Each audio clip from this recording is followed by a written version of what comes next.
Alright y'all, welcome back to the channel and to some more turkey patterning, and today we've got another combo that we haven't tried yet, and it's one that I'm really excited to test because I think it's going to give us some pretty devastating results. We know these shells have been very solid so far, and this choke has also been a very reliable performer across the board, so this combination of the two should give us something really nice. But as for those shells I brought out here today, I got out some more of these, the new Winchester Longbeard TSS shells. These ones are the 12 gauge 3-inch 2 3/8 ounce payload of TSS 8 shot, moving at about 1100 feet per second. We've tried some of the 12 gauge 8s and 9s in a few different setups, and they've always been pretty impressive. But the price tag on these is anywhere from $70 to $85 a box, and that has not come down at all since they were released. Some of the 20 gauge stuff has come down a little in price, so it gives me hope, but these are not a cheap shell, and I don't think they're going to be a cheap shell for a very long time, if ever. So at $14 or $15 a shell, they better give us some good results through today's setup. But as for that setup today, I brought out my Remington 870 special purpose. It has a 24-inch Carlson's barrel on it, and the choke we're going to be running is the Avian-X Crusher 665 constriction turkey choke. For being a $45 choke, I believe is what it was, it has been a very solid performer for that mid-price type of range of chokes, and it hasn't really been too picky about shot size or lead versus TSS or anything like that. And I believe 665 is probably going to be a pretty decent constriction for these Longbeard TSS shells across the board. So we'll see what this combination can actually do, since I believe it should give us a pretty nice looking result. So as for today's test, everything is set up the same as usual. I've got the turkey paper at 40 yards, and I've got the chronograph so we can get our velocity from the shell. So let's head over here and take our shot and see if we can get another devastating pattern from these new Longbeard TSS shells through that Avian-X 665. I think it's going to look pretty good, but let's try it and see what kind of pattern it gives us.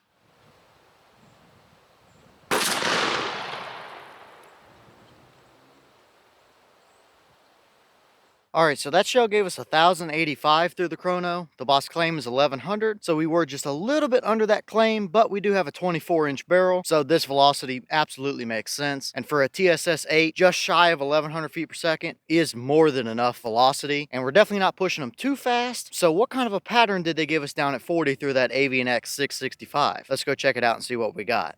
Alright, so now we're down here at our 40-yard paper, and this is what we got. And I do apologize, the paper does have a few little wet splotches on it from the pallet that's behind there being a little wet. I've tried to make it quick, but it just kind of is what it is with it raining this morning. Either way, we have a very dead turkey there. I mean, at 40 yards, that bird might not have a head left on him. So yeah, I mean, we can see that there is absolutely no voids or anything on that turkey paper. He is not making it through that pattern whatsoever. Even around that, we really have a pretty condensed pattern. There isn't much except a little bit over here off the right edge as far as the edges are concerned. We really don't have a ton of flyers. There might be a couple little circles up here at the very top that we can call flyers mixed in with those little wet splotches, and we might have one or two down here off the bottom left corner. But other than that, that is a very nice, condensed, very hot looking pattern, and I'll take that all day long on a turkey hunt. Now this is definitely interesting because I think from the regular lead Longbeard XR shells, we have seen hotter core areas, like that baseball or softball sized core of the pattern has been hotter in some of those shells, but that right there has about a 12-inch circle of where it is just a beautifully even spread. There's not a single void in it whatsoever, so that is still a very hot core, but it's a little bit more of an even overall spread. And for a TSS 8 with that kind of a pattern, that is a 40+ yard type of performer right there. You could easily take that to 50 yards, and although I probably would never take a 60-yard shot, that's probably a pattern and a load that could absolutely do it too. So maybe if we want to get picky, this right side had a little bit of stringy stuff that kind of spewed out over there, but still, that's not bad at all for that kind of performance. So that is definitely a very deadly combination right there, no question about it. And for a $14 to $15 a round type of shell, that's the kind of performance we better see. And once again, again, that Avian-X 665 has thrown another very solid pattern all day long. So this seems like it worked out pretty well for us. There's definitely not a whole lot to complain about there or argue with that kind of a pattern, unless we want to get nitpicky and say we might be able to tune that very right outer edge in just a little bit more, which maybe we can with the right choke. But either way, that's a devastating pattern, and I pretty much think it speaks for itself. There's not a whole lot more I can say about it that it doesn't show right there. So very impressive, and I'd say this combination worked out pretty much the way I was hoping for it to.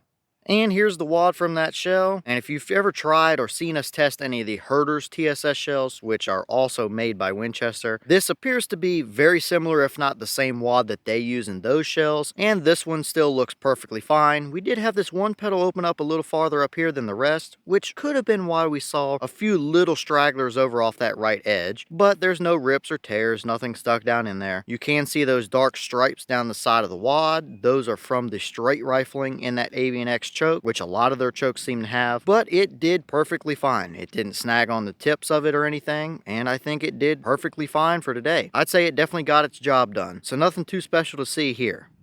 Alright y'all, well, what did you think about that performance right there? That is nothing short of devastating without a doubt. I mean, that turkey with a TSS 8 might not have a head left at 40 yards. So yeah, that's a pretty impressive pattern. And with it being that tight and that hot throughout the core area, I would hate to see what it looks like at like 15 yards or so. This is definitely a longer range field type of setup, from 40 to 50 yards, and if you're one of the ones that will take a 55 or 60 yard shot, this combination would probably do that just fine. So yeah, I think it pretty well speaks for itself. For that expensive of a shell, at $14 to $15 a round or so, we better be seeing that kind of result. And with that very right edge over there still being just not quite as condensed as the rest of the pattern, we may still have not even found the perfect choke for these. But I've got several more of them, so we'll continue testing them and seeing what they like and don't like. But seems like the Avian-X 665 is a pretty good option. So let me know all your thoughts down below. Is that about what you expected? Were you surprised one way or the other? Have you gotten to test any of these new Winchester Longbeard TSS shells yet? And if so, what kind of results have you seen from them? Is that a pattern you would hunt with? Or is that shell just a little bit too expensive or over the top for you? Because you definitely don't need that kind of shell to take a turkey with by any means. But is that something you would want to use? And what other combinations do you want to see us try and run these Longbeard TSS shells through? Let me know all that down below. But with that being said, I've got some more testing to get done for you guys, so I'm going to get back to it. As always, we have the channel Instagram as well as the mailbox where you can send stuff if you'd like. All that information will be in the description if you're interested in it, but I'm going to get back to it, so I'll see y'all in the next one.